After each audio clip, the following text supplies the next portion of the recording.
لكريم آله وأصحابه كرام الفاتحة. أعوذ بالله من الشيطان الرجيم. بسم الله الرحمن الرحيم. الحمد لله رب العالمين الرحمن الرحيم مالك يوم الدين. إياك نعبد وإياك نستعين. اهدنا الصراط المستقيم صراط الذين أنعمت عليهم غير المغضوب عليهم ولا الضالين. السلام عليكم ورحمة الله وبركاته. الحمد لله والصلاة والسلام على رسول الله سيدنا محمد بن عبد الله وعلى آله وصحبه ومن والاه. أشهد ونشهد أن لا إله إلا الله وأشهد أن محمدا عبده ورسوله. اللهم فصل وسلم على سيدنا محمد عبدك ورسولك النبي الأمي وعلى آله وصحبه وبارك وسلم. ثم أقول رب اشرح لي صدري ويسر لي أمري واحلل عقدة من لساني يفقه قولي يفقه قولي. أما بعد، قال الله سبحانه وتعالى في تنزيله: لقد كان لكم في رسول الله أسوة حسنة. صدق الله العظيم. ربي أدخلني مدخل الصدق وأخرجني مخرج الصدق واجعل لي من لدنك سلطانا نصيرا. إلهي أنت مقصودي ورضاك مطلوبي، فأعطني محبتك ومغرفتك يا أرحم الراحمين. Alhamdulillah, yang pertama-tamanya kita merafakkan kesyukuran kehadirat Allah Subhanahu wa taala yang mana dengan limpah kurnianya, dengan rahmatnya, alhamdulillah, pada malam hari ini kita masih lagi diberikan ruang dan peluang oleh Allah Subhanahu wa taala untuk sekali lagi kita sama-sama dapat menghadirkan diri kita ke dalam rumah Allah Subhanahu wa taala ini. Mudah-mudahan salat kita, zikir kita dan doa kita ianya akan diterima di sisi Allah Subhanahu wa taala. Allahumma amin. Tuan-tuan dan puan dirahmati Allah sekalian, kita sambung lagi pembacaan kitab Adab Sulukil Murid yang dikarang oleh Al-Imam Al-Habib Abdullah bin Alawi Al-Haddad rahimahullahu ta'ala pada ibarat yang berikutnya. Maka dia kata, Bismillahirrahmanirrahim. Qala muallif rahimahullahu ta'ala wa nafa'ana bi'ulumihi fid darain amin. Dia kata, wahzarid du'a ala man adhaka wa la taqul idza asabathu musibatun hadha bi sababi adhahu li. Dia kata, muallif ataupun pengarang pada kitab ni dia kata, wahdhar, hati-hati, dia kata, daripada mendoakan ala man adhak, daripada mendoakan siapa-siapa yang menyakiti kamu. Dia kata, Tuan-tuan, maknanya kita jangan doa kepada orang yang menyakiti kita. Dan kita dah sebut pada minggu yang sudah, ini bukannya perkara yang mudah untuk kita lakukan, kerana ianya melibatkan kepada soal hati, dia melibatkan kepada soal kedekatan seseorang kepada Allah Subhanahu wa ta'ala. Tetapi orang yang boleh buat macam ni, tuan-tuan, dia adalah daripada kalangan siddiqin. Mereka adalah orang-orang yang benar dengan Allah Subhanahu wa ta'ala. Ni bukan mudah. Nak sampai kepada peringkat bila mana orang buat kat kita, bila mana orang dia tak heran dengan kita, bila mana ada orang dia menyakiti kita, dan tuan, lalu kita memaafkan segala yang dia lakukan. Dan tuan, ni mungkin di luar daripada kemampuan kita. Maka kita doa kepada Allah Ta'ala, mudah-mudahan kita tergolong dalam golongan orang-orang siddiqin, orang-orang yang benar dengan Allah Subhanahu wa ta'ala. Tapi kita baca kitab ni, dia dikarang oleh satu orang yang sangat mendekatkan diri kepada Allah Ta'ala. Dia dikarang oleh satu orang yang hati dia sangat bersih.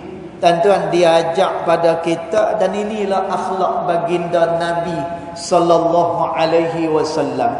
Tuan-tuan, kita tak lebih hanya sekadar menceritakan sahaja. Mungkin kita boleh laksanakan ataupun tak boleh untuk kita laksanakan. Mudah-mudahan kita dapat mencontohi akhlak-akhlak yang baik ini. Tuan-tuan, masya-Allah, Nabi sallallahu alaihi wasallam, Allah Subhanahu wa taala memuji akhlak Nabi sallallahu alaihi wasallam, yang mana kata Allah Subhanahu wa taala, wa innaka la'ala khuluqin azim. Sesungguhnya engkau, wahai Muhammad, adalah orang yang memiliki akhlak yang azim. Dan tuan, para mufassir, para ahli tafsir menyatakan, kenapa akhlak Nabi sallallahu alaihi wasallam ini ianya dikaitkan dengan nama Allah Subhanahu wa taala. Dan tuan, azim ni ianya adalah salah satu daripada nama Allah Subhanahu wa taala yang membawa maksud yang maha agung. Lalu Allah Ta'ala kata berkenaan dengan akhlak Nabi, wa innaka la'ala khuluqin azim. Kamu ni, wahai Muhammad, mempunyai akhlak yang begitu agung, kata Allah Subhanahu wa ta'ala. Dan tu pasal apa? Kerana akhlak Nabi sallallahu alaihi wasallam sampai kepada satu peringkat, bila mana orang sakiti Nabi, bila mana orang buat tak baik kepada Nabi sallallahu alaihi wasallam, dan Nabi balas balik semula dengan kebaikan. Pasal apa? Tuan-tuan, kita dah sebut sebelum ni, kerana tujuan kehidupan kita bukan kepada orang. Tuan-tuan, tujuan kehidupan kita bukan kerana nak dipandang oleh orang, tetapi tujuan kehidupan kita liwajhillah, ianya adalah kerana Allah Subhanahu wa ta'ala. Tuan-tuan, kerana tu disebutkan oleh ulama, selagi mana kita duk berasa dengan orang, selagi mana kita ni masih lagi ada kaitan dengan makhluk, tuan-tuan, ini menandakan bahawa orang ni belum tawajuh hati dia, belum lagi benar-benar menghadap kepada Allah Subhanahu wa ta'ala. Tuan-tuan, maka kata Imam Al-Haddad rahimahullahu ta'ala, wahdharid du'a ala man adhak. Maka kerana itu berhati-hati, jangan kamu doa apa-apa yang tidak baik kepada orang-orang yang menyakiti kamu, kata Imam Al-Haddad rahimahullahu ta'ala. Wala taqul, dan kamu jangan kata pula, idza asabathu musibatun, apabila seseorang itu terkena musibah. Tuan-tuan, lalu orang ni kata lagu mana? Hadza bisababi adahu li, ini adalah kerana dia berbuat tak elok kepada aku, kerana itulah dia dikenakan bala oleh Allah Subhanahu wa taala. Dan tak boleh kita nak kata macam tu. Dan sebab itu ulama dia membahaskan, ketika mana kita nak melaknat seseorang, ketika mana kita nak memasukkan seseorang pada kategori yang mana satu. Tuan-tuan, ada dua keadaan dia. Tuan-tuan, yang pertama kata ulama, tengok sama ada tak takyin daripada Allah Subhanahu wa taala ataupun tidak. Tuan-tuan, sebagai contoh, kalau kita kata kepada Firaun laknatullah, contohnya, kita kata pula kepada siapa lagi, Namrus, yang dilaknat oleh Allah Subhanahu wa taala. Tuan-tuan, boleh tak? Boleh. Kerana apa? Kerana Allah Subhanahu wa taala dan juga melalui daripada lisan Nabi sallallahu alaihi wasallam, tuan-tuan, ada menyatakan bahawa orang-orang nama-nama yang kita sebut tak sah ni, mereka adalah orang yang dilaknat oleh Allah Subhanahu wa taala. Dan sebab itu kata Al-Imam Al-Haytami, Ibn Hajar Al-Haytami rahimahullah wa ta'ala, dalam kitab dia Az-Zawajir. Tuan-tuan, dalam mazhab kita Al-Imam Syafi'i rahimahullah wa ta'ala, dan kita tak mau sentuh mazhab yang lain. Kalau bagi Imam Al-Qurtubi rahimahullah wa ta'ala, yang mana Imam Qurtubi bermazhab dengan mazhab Maliki. Tuan-tuan, dalam mazhab Malik, ianya membenarkan kalau seseorang itu fasik, kalau seseorang itu dia melakukan dosa kepada Allah Subhanahu wa taala, tuan-tuan, maka kita boleh melaknat kepada dia. Tuan-tuan, tapi dalam mazhab Syafi'i, ni yang disebut oleh Al-Imam Ibn Hajar Al-Haytami rahimahullahu taala, dia kata lagu mana? Tuan-tuan, sama ada orang tersebut melakukan dosa ataupun dia daripada kalangan orang yang fasik, tuan-tuan, tak boleh kita nak laknat kepada dia, tak boleh kita nak kata kepada dia, melainkan apabila golongan ini disebut oleh Allah Subhanahu wa taala. Tuan-tuan, sebab itu ulama kata, selagi mana seseorang itu kita tak tahu, sekalipun dia fasik, tuan-tuan, kita tak tahu sama ada dia dilaknat ataupun tidak dilaknat oleh Allah Subhanahu wa taala. Tuan-tuan, kita tak boleh kata apa-apa dekat dia. Hanya dosa yang dia lakukan itu, kita pi dakwah kepada dia, kemudian kita habaq dekat dia di benda yang tidak elok. Tuan-tuan, kita beritahu juga kepada orang, benda ni dosa, benda ni halal. Kalau buat begini mengundang bala daripada Allah Subhanahu wa taala, yang tu tak apa, yang tu diharuskan di dalam mazhab kita. Tuan-tuan, kerana tu kalau kita tengok sendiri, ni ada tuan-tuan dalam syarah Jauharatut Tauhid, yang dikarang oleh Al-Imam Al-Laqani rahimahullahu taala. Dan tuan, dalam syarah Jauharatut Tauhid, dia kata apa? Bila mana kita nak kata kepada seseorang dan benda tu kita tidak tahu, tuan-tuan, dia di luar daripada pengetahuan kita. Tuan-tuan, kita tak tahu yang dia ni munafik ke, yang dia ni orang yang dilaknat ke, macam mana ke. Tuan-tuan, kita tak tahu. Allah Subhanahu wa taala pun tak habaq.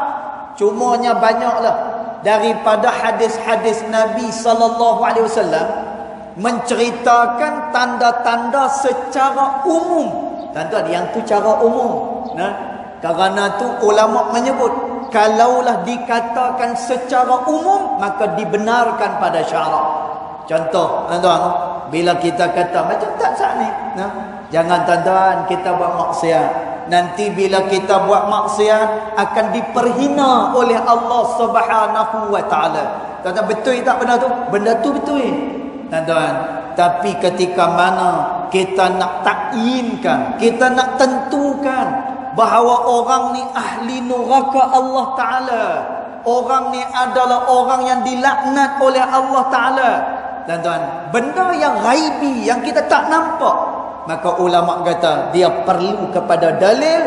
Pasal apa yang kamu kata kepada orang tersebut dengan benda-benda ni, tuan-tuan? Maka kerana tu kata Imam Al-Haddad rahimahullahu taala, wala taqul, kamu jangan kata apa-apa, idza asabathu musibah, bila mana seseorang itu dikenakan musibah oleh Allah Subhanahu wa taala, lalu dia nak kata apa? Hadza bisababi adzahuli, ini adalah kerana disebabkan dia pernah menyakiti aku. Tuan-tuan, jangan kata macam tu. Tuan-tuan, mungkin kadang-kadang orang tu dikenakan musibah kerana Allah nak angkat dia punya darjat dia. Tuan-tuan, dia mengandungi hikmah. Tuan-tuan, sebab itu kalau kita berjalan dengan jalan Bani Alawi, tuan-tuan, dengan tariqah Al-Ba'lawi, tuan-tuan, kita akan meletakkan diri kita sebagai hamba Allah Ta'ala. Tuan-tuan, hati kita hanya tawajjuh kepada siapa dia? Kepada Allah Subhanahu wa taala. Baik. Kemudian pengarang kitab ni kata lagi, wa afdalu, dia kata ni yang paling afdal. Tuan-tuan, tuan-tuan, ni yang paling afdal, yang ni lah hak yang paling baik.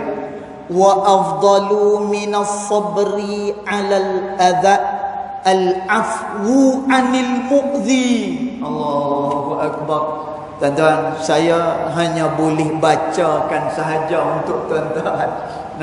Hanya boleh baca sahaja. Benda ni kalau berlaku kat saya, tak tahu nak kata lah. Tuan-tuan, jangan kata macam tu. Tuan-tuan, zaman-zaman kita belajar dulu pun, terutamanya bila kita bermuamalah, kita berurusan dengan orang-orang Arab ni. Tuan-tuan pun tahulah orang Arab ni lagu mana. Kita tengah duduk sembahyang, kan, tengah-tengah duduk sujud, tiba-tiba dia pi langkah kita selambau macam tu lah. Tapi taklah semua Arab. Ada yang jenis macam tu. Nak ceritanya, dia beza dengan kita. Kita lembut, kemudian mereka ni kasar sikit. Tuan-tuan, kadang-kadang bila kita ni kena pemain dengan mereka, bila mana kita berurusan dengan mereka, payah. Tuan-tuan, lah sekali tak sabar juga. Akhir sekali bertengkar juga dengan Arab ni. Sampai orang kata, oi ustaz, apa ni cakap Arab cekang? Cekang lah. Hari-hari duk gaduh Arab. Masya-Allah. Jadi macam tu, masya-Allah, tabarakallah. Dan jadi yang paling baik sekali lagu mana? Wa afdalu minas sabri 'alal adha. Yang paling baik sekali adalah dia bersabar 'alal adha, ke atas apa ni kesakitan yang dia tanggung, al-afwu 'anil mu'dhi, dan dia maafkan kepada orang-orang yang menyakiti dia. Tuan-tuan, yang ni yang terlebih baik, malah dia akan diberikan syurga yang berlainan daripada orang lain. Tuan-tuan, satu hari Nabi SAW cerita. Tuan-tuan, Nabi cerita ni, dan bila Nabi cerita kisah ni, Nabi gelak. Tuan-tuan, Nabi gelak ni sampai menampakkan gigi dia. Tuan-tuan, bila Nabi gelak nampak gigi, itu bermakna Nabi SAW sedang gelak besar. Kita kalau gelak besar tak tahu nak cerita ke mana. Kan? Tapi tak apa, jangan lepas ni tak gelak pula. Nanti jumpa dengan saya tak gelak. Pasal apa? Masya-Allah. Tuan-tuan, ni nak cerita Nabi SAW, mulianya Nabi SAW ni sampai kepada peringkat Allah Ta'ala jaga Nabi ni. Kalau Nabi nak gelak, tanda Nabi tu gelak sah. Tuan-tuan, Nabi akan gelak menampakkan gigi dia. Tu tanda Nabi gelak sah. Tuan-tuan, salah satu daripada gelak Nabi SAW yang besar, ketika mana Nabi SAW menceritakan kisah ini. Tuan-tuan, Nabi sebut nanti dekat akhirat nanti, Masya Allah, tabarakallah. Tuan-tuan, Nabi ini adalah orang yang tahu perkara-perkara yang ghaibi, bila mana dia dikhabarkan oleh Allah Subhanahu wa Ta'ala. Tu tak pelik. Tuan-tuan, pasal apa? Kerana dia seorang Nabi, dia seorang Rasul yang selalu berurusan dengan Allah Subhanahu wa Ta'ala. Dan satu hari Nabi cerita, Nabi kata, nanti pada hari mahsyar ada dua orang yang bergaduh sakan atas dunia. Dan atas dunia ni dia bergaduh sakan, atas dunia ni bermusuh sakan. Tuan-tuan, sehingga mati. Masya Allah. Akhirnya dua-dua ni dihadapkan kepada Allah Subhanahu wa Ta'ala. Tuan-tuan, bila dihadapkan kepada Allah, orang yang kena zalim ni, dulu masa atas dunia dia kena kata, dia kena zalim dengan orang. Tuan-tuan, lalu dia minta pertanggungjawaban kepada orang yang zalim kepada dia. Lalu dia kata kepada Allah Ta'ala, ya Allah, orang ni dulu dia sakiti aku, orang ni dulu dia ambil hak aku, orang ni zalim ke aku. Ya Allah, pada hari ni aku minta supaya semua dosa-dosa aku biar dia tanggung. Biar dialah yang bawa segala dosa-dosa aku kepada Engkau, ya Allah. Tuan-tuan, Allah benarkan? Ya, Allah Ta'ala benarkan. Tuan-tuan, ni bahaya doa orang yang dizalimi. Kata Nabi sallallahu alaihi wasallam, salah satu da'awatin, ada 3 doa la yurad, doanya tidak akan ditolak oleh Allah Subhanahu wa Ta'ala. Dan siapa dia 3 golongan ni? Yang pertama, doa kedua orang tua untuk anak dia. Tuan-tuan, ni tidak akan ditolak oleh Allah Subhanahu wa Ta'ala. Tuan-tuan, kerana tu kita ada anak, jangan lupa tuan-tuan, doa untuk anak kita supaya mereka jadi orang saleh, supaya mereka diberikan kebaikan dunia dan juga akhirat. Pasal apa? Kerana doa kedua orang tua ni tak ditolak oleh Allah Subhanahu wa Ta'ala. Itu yang pertama. Yang kedua, kata Nabi SAW, doa yang tidak akan ditolak oleh Allah Subhanahu wa Ta'ala, iaitulah doa orang-orang yang bermusafir. Dan orang musafir, bila dia berdoa, doa dia dimustajabkan oleh Allah Subhanahu wa Ta'ala. Dan Nabi sebut pasal apa? Musafir itu azab, musafir itu kepayahan, kata Nabi SAW. Tuan-tuan, memang payahlah, terutamanya bagi orang yang duduk jauh sangat-sangat ni. Tuan-tuan, kalau dia nak balik kampung, nak jumpa dengan mak dia, nak jumpa dengan keluarga dia, berapa ribu kilometer yang dia tempuh untuk pergi jumpa dengan ahli keluarga dia, untuk dia bermusafir ke tempat yang dia nak tuju. Jadi doa dia dimustajabkan oleh Allah. Tuan-tuan, yang ketiga siapa dia? Da'watul mazlum, doa orang-orang yang kena zalim, doa orang-orang yang dizalimi. Tuan-tuan, hati-hati, doa mereka didengar oleh Allah Subhanahu wa Ta'ala. Tuan-tuan, lalu orang ni kata, ya Allah, pada hari ni biar dia tanggung segala dosa-dosa aku. Tuan-tuan, Allah Ta'ala benar? Benar. Allah Ta'ala benarkan.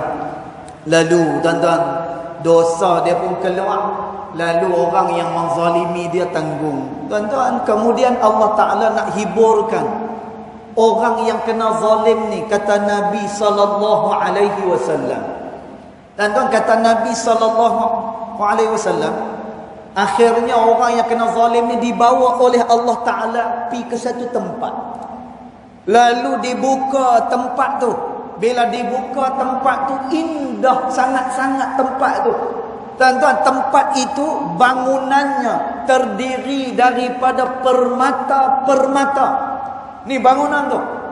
Kemudian dia punya tanah dia adalah daripada misik. Ianya daripada kesturi. Masya Allah. Tuan-tuan, bila dia tengok tempat tu hebat, lalu orang ni kata dengan Allah Ta'ala, ya Allah, jadikanlah aku salah seorang penghuni di dalam tempat ini. Tuan-tuan, Allah Ta'ala kata apa? Tak boleh. Aku hanya boleh tunjuk. Aku boleh tunjuk. Hang tak boleh masuk, kata Allah Ta'ala. Tuan-tuan, lalu orang ni tanya, ya Allah, tempat ni bagi siapa? Tempat ni untuk siapa? Lalu jawab Allah Subhanahu wa Ta'ala, tempat ni adalah tempat orang yang kena zalim, orang yang disakiti, lalu dia memaafkan orang yang menzalimi dia, maka ini adalah tempat khusus bagi dia, kata Allah Subhanahu wa Ta'ala. Tuan-tuan, pasal apa yang Nabi gelak ni? Tuan-tuan, orang yang kena zalim ni, dan dia kata, ya Allah, kalau gitu tak jadi, aku maaf orang yang zalim kat aku. Orang yang zalim kat aku tu tak apa, ya Allah, tarik balik kan? Tak apa, aku maaf untuk dia. Tuan-tuan, membuatkan Nabi tergelak. Tuan-tuan, macam itulah. Kita tak nampak lagi, kita tak tengok lagi nikmat syurga Allah, yang kata Allah Subhanahu wa Ta'ala, nikmat syurga Allah Ta'ala itu mala ainun ra'at, apa yang tidak pernah dilihat oleh mata, wala udhunun sami'at, ianya tidak pernah didengar oleh telinga, maka itulah nikmat syurga Allah Subhanahu wa Ta'ala. Dan maka kata Imam Al-Haddad rahimahullahu ta'ala, wa afdalu minas sabri 'alal adha, dan yang paling afdal sekali lagu mana? Dia bersabar di atas ujian itu. Al-afu 'anil mu'dhi, lalu dia pun memaafkan orang yang menyakiti dia. Lepas tu buat apa pula, tuan-tuan? Wa-du'a lahu, dan doakanlah segala kebaikan untuk diri dia. Tuan-tuan, yang ni kita baca je lah. Kita tak payah syarah. Tuan-tuan, nak ceritanya akhlak ni payah sangat untuk kita buat. Pasal apa? Tuan-tuan, orang itulah yang menjatuhkan kita. Orang itulah yang menyakiti kita. Kadang-kadang sampai memudaratkan anak isteri kita. Tuan-tuan, tetapi akhlak yang ditunjukkan oleh Islam, akhlak yang ditunjukkan oleh Nabi sallallahu alaihi wasallam, doa ulahu, kita doakan mudah-mudahan dia diberikan kebaikan oleh Allah Subhanahu wa Ta'ala. Tuan-tuan, kerana apa? Tujuan kehidupan kita bukan kerana dia. Tujuan kehidupan kita kerana Allah Subhanahu wa Ta'ala. Tuan-tuan, sebab itu ulama menyebut, apabila kalian mengajak manusia kepada Allah Subhanahu wa Ta'ala, biarlah kamu dilupakan oleh orang sama sekali. Tuan-tuan, orang yang mengajak kebaikan ni bukan senang. Tuan-tuan, kalau saya sebut tentang sembahyang, tak apalah, orang boleh terima. Tuan-tuan, kalau saya sebut soal berkenaan dengan apa? Zakat misalnya, orang boleh terima. Dekat dengan Allah Ta'ala, orang boleh terima. Tuan-tuan, tapi kalau kita sebut soal pendirian orang, tuan-tuan, kalau kita sebut adat yang telah membudaya dalam masyarakat, nak ubah benda ni, tuan-tuan, kadang-kadang ujian yang besar kepada orang yang mengajak orang kepada Allah Subhanahu wa taala. Sebab tu ulama kata, nah, bila mana tujuan kita ni dah kerana Allah Subhanahu wa taala, maka perkenalkanlah orang kepada Allah sehingga mereka kenal Allah taala. Sekalipun kamu dilupakan, kata ulama. Dan apa pasal apa? Ulama kata, kita bertanggungjawab memperkenalkan Allah kepada mereka, bukan memperkenalkan diri kita kepada orang. Tuan-tuan, tujuan kita adalah Allah Subhanahu wa taala. Kemudian kata Imam Al-Haddad rahimahullah wa taala lagi, wa dzalika min akhlaqis siddiqin. Maka itu adalah daripada akhlak-akhlak para siddiqin, iaitulah orang-orang yang benar dengan Allah Subhanahu wa taala.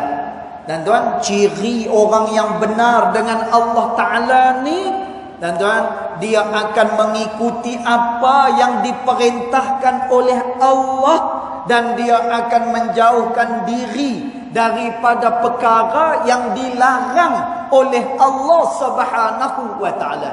Dan tuan, sebab itu kata Al-Imam Abdullah At-Tustari rahimahullahu ta'ala, siapa-siapa yang meninggalkan maksiat, tiba-tiba dia tak rasa lazat. Dan tuan, malah bila dia tinggal kebiasaan maksiat, dia rasa tak sedap pula.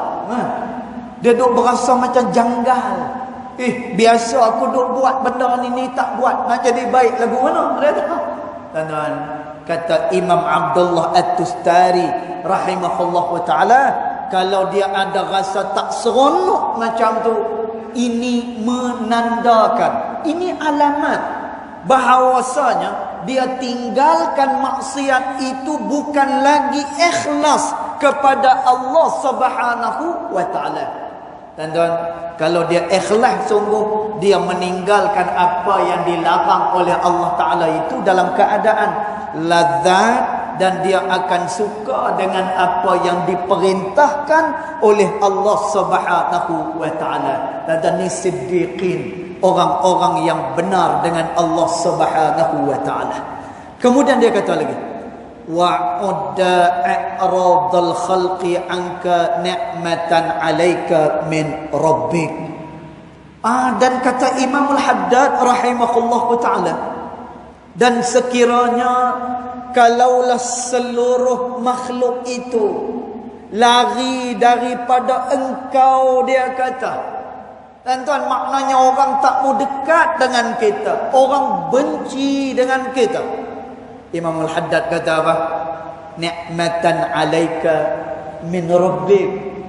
Ianya adalah nikmat Allah Ta'ala. Dan tuan, nak suruh kita rasa, kalau orang tak suka dengan kita, kalau orang ni dia lari daripada kita, kata Imam Al-Haddad, hendaklah kamu rasa bahawa itu adalah nikmat daripada Allah Subhanahu wa taala. Tuan-tuan, pasal apa dia nikmat?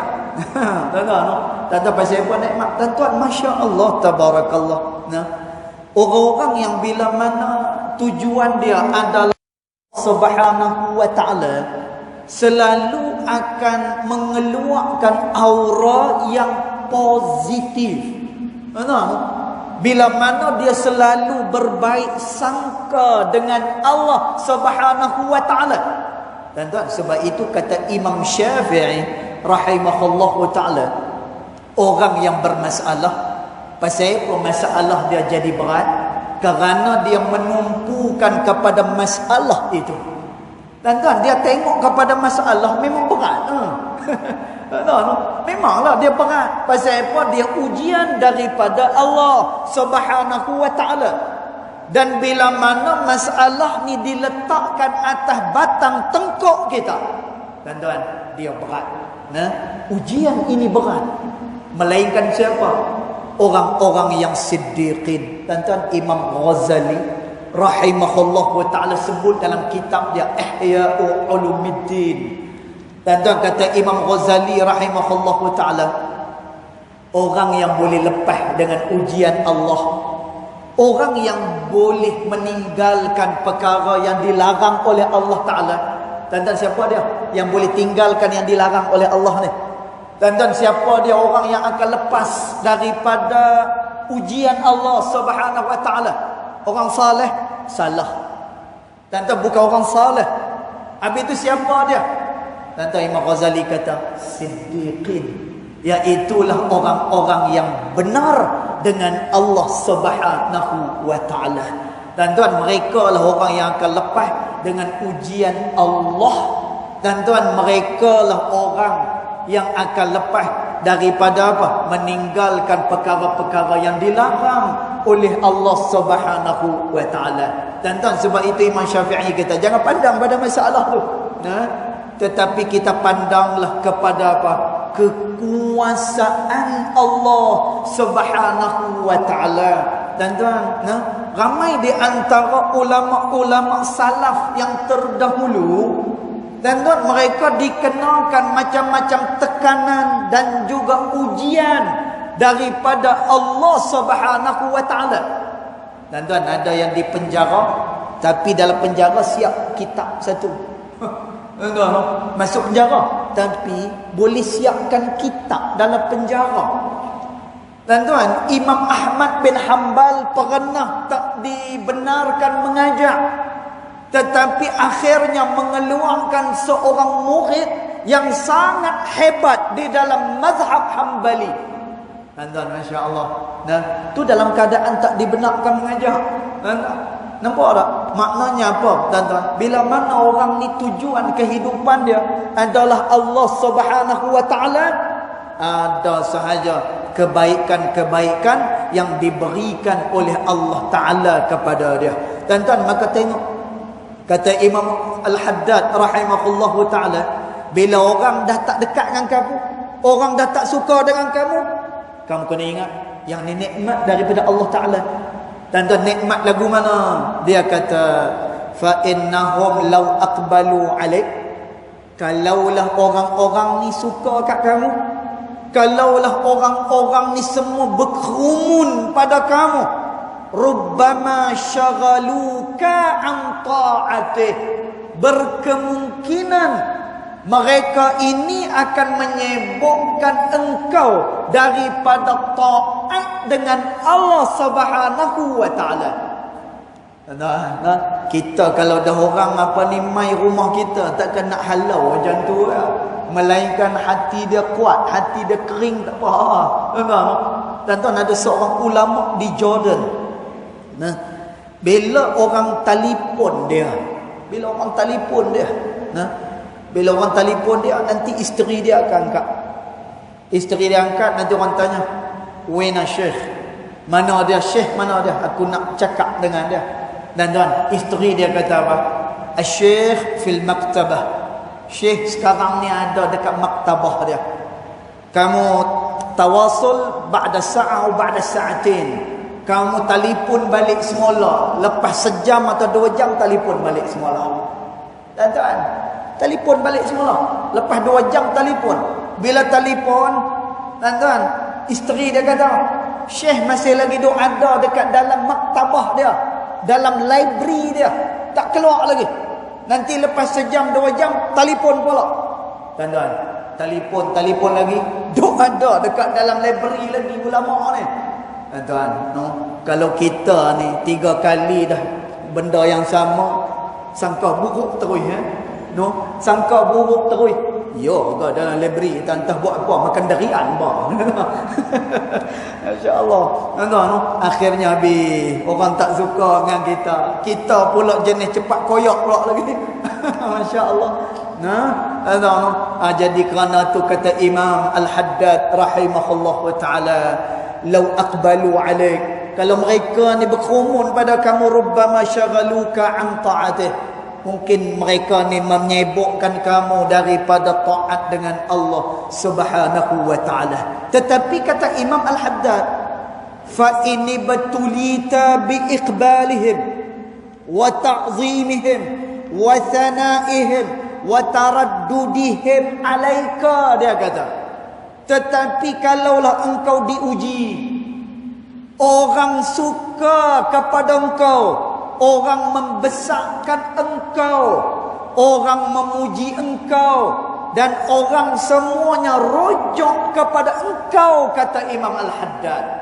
Tuan-tuan, ingat kesenangan dan apapun jugalah perkara-perkara kesenangan yang ada kat kita, tuan-tuan, dia adalah ujian daripada Allah Subhanahu wa taala.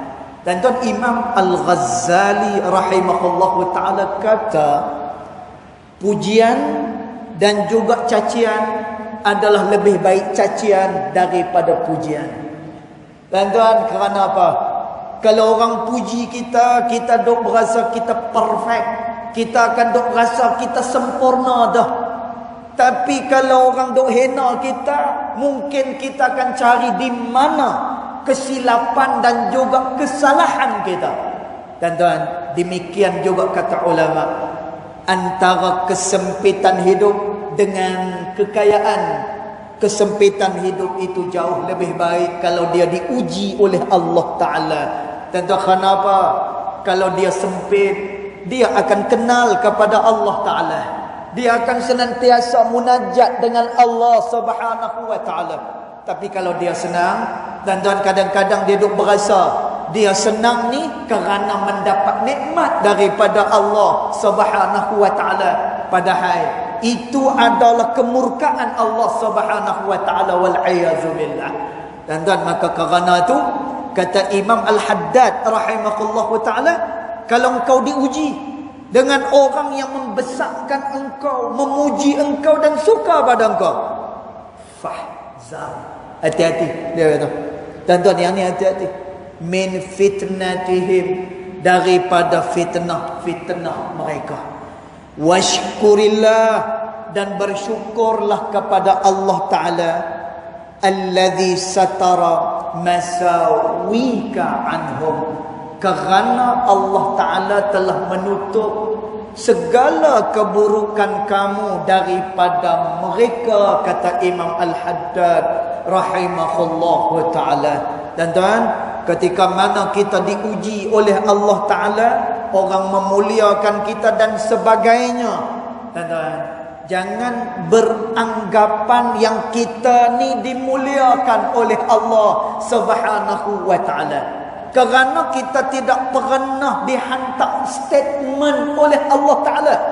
Dan tadi kita sebut dah, kalau benda-benda ghaibiyat yang tak nampak, yang kita sendiri tak pasti, dan dia perlu kepada dalil. Kalau kita nak klaim apa-apa, nak klaim aku orang yang dirahmati Allah, aku adalah orang yang diberkati oleh Allah Ta'ala, yang tu perlu kepada apa? Dalil bahawa Allah Ta'ala memang kata dia tu macam tu. Kalau setakat dalil umum, jangan lupa, nikmat yang Allah Ta'ala beri kadang-kadang bukan nikmat, dia istidraj daripada Allah Ta'ala. Tuan-tuan, berapa ramai orang yang syirik dengan Allah Subhanahu wa Ta'ala kaya raya. Tuan-tuan, berapa ramai orang yang syirik dengan Allah Ta'ala, hidup mereka jauh lebih baik daripada kehidupan orang yang salat.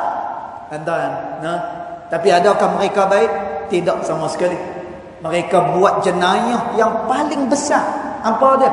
Mensyirikkan Allah Subhanahu wa ta'ala. Dan tuan, nanti kita akan tengok nanti. Kata Imam Al-Haddad rahimahullahu ta'ala, dia kata apa? Satu orang itu dia jangan duk berasa yang diri dia mulia pada sisi Allah Subhanahu wa ta'ala. Kita baca perhabis sikit lagi. Dan dia kata summa, yang ni kita baca dah. Kita tak terang pasal apa yang akhir ni sama aja dengan apa yang kita dah terang tak saat ni. Kita baca bagi habis sebab kita nak masuk tajuk yang baru pula. Dia kata summa in khashita ala nafsika min at-tasannu'i.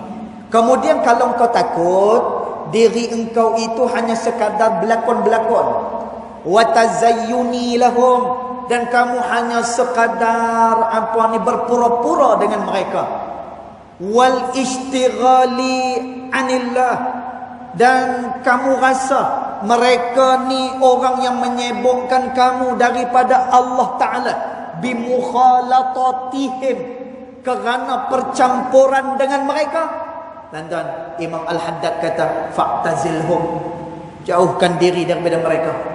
Waghliq babaka anhum, kunci pintu kamu daripada mereka. Kalau kamu tak nak disibukkan dengan benda ni, jauhkan diri daripada mereka, kunci pintu kamu. Wa illa farik al-mawdi' alladhi urifta bih, dan hendaklah dia menjauhkan diri daripada tempat yang orang boleh kenal kepada dia.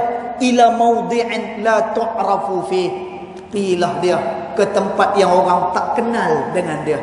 Wa kun mu'siran lil khumul, dan jadilah kamu orang-orang yang tersembunyi, kata Imam Al-Haddad, farran minasyuhrah wadh-dhuhur, jauhkan diri daripada kemasyhuran dan zuhur. Suka apa ni, zuhur ni dia suka apa ni, menonjol. Kata zuhur ni dia menonjol. Nah, jauhkan diri daripada benda ni. Fa inna fihi al-fitnah wal mihnah, kerana apa? Kemasyhuran itu ada fitnah dan ujiannya.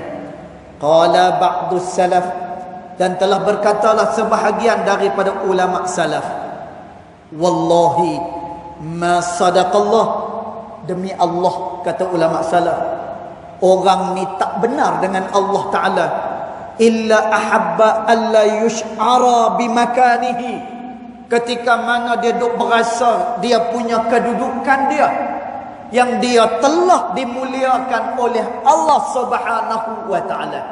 Dan tak benar orang yang macam ni dengan Allah Subhanahu wa Ta'ala. Bila dia duk berasa, ni Tuhan mulia. Tuan-tuan, sepatutnya bila dia dapat nikmat-nikmat yang macam tu, dia kena buat apa? Bersyukur dengan Allah Subhanahu wa Ta'ala, dan dia jaga diri dia supaya tidak termasuk dalam golongan orang-orang yang sedang diuji oleh Allah Subhanahu wa Ta'ala. Lalu kata dia yang terakhir, wa qala akhar, dan berkatalah ulama yang lainnya, ma a'rifu rajula ahabba ay ya'rifahu an-nas illa dhahaba dinuhu waftadah. Dan ulama kata apa? Aku tak pernah tahu satu orang yang suka untuk dikenali oleh orang, dia kata. Dan ada orang yang dia nak diri dia itu dikenali oleh orang. Maka kata ulama apa dia? Illa dhahaba dinuhu, melainkan hilang agama dia, waftadah, habis agama dia. Dan maknanya apa? Kadang-kadang orang ni bila mana dia nak dikenali dan bila masyhur, dan kadang-kadang membuatkan apa? Hilang agama dia dan habis dia punya agama dia. Kerana tu sama ada kita dikenali atau tidak dikenali, dan makarruna, kedudukan kita sama sahaja. Kita tetap mengikat hati ini dengan Allah Subhanahu wa Ta'ala. Dan inilah yang disebut oleh ulama tasawuf khulwah yang sebenarnya, menjauhkan diri daripada keramaian orang. Hak ni maksud dah, sama ada orang kenal ataupun orang tak kenal, hati dia ma'allah, dengan Allah Subhanahu wa Ta'ala. Dan mudah-mudahan kita tergolong dalam golongan orang-orang yang senantiasa benar dengan Allah Ta'ala. Mudah-mudahan kita semua diberikan rahmat oleh Allah Subhanahu wa Ta'ala. InsyaAllah pada pertemuan yang akan datang, kita akan masuk pula kepada tajuk yang baru, insya-Allah taala alam, yang baik datang daripada Allah Subhanahu wa Ta'ala, yang tidak baik datang daripada kejahilan diri saya sendiri, walaupun hakikat kedua-duanya datang daripada Allah Subhanahu wa Ta'ala. Bismillahirrahmanirrahim. Alhamdulillah rabbil alamin. Wassalatu wassalamu ala asyrafil anbiya wal mursalin wa ala alihi wa sahbihi ajma'in. Allahumma ighfir lana ma akhta'na wa ma ta'ammudna wa ma asrarna wa ma a'lanna wa ma anta a'lamu bihi minna. Antal muqaddim wa antal muakhir. La ilaha illa anta subhanaka inna kunna minadh dhalimin. Wa sallallahu ala sayyidina Muhammad wa ala alihi wa sahbihi wa baraka wa sallam. Alhamdulillah rabbil alamin. Wallahu a'lam.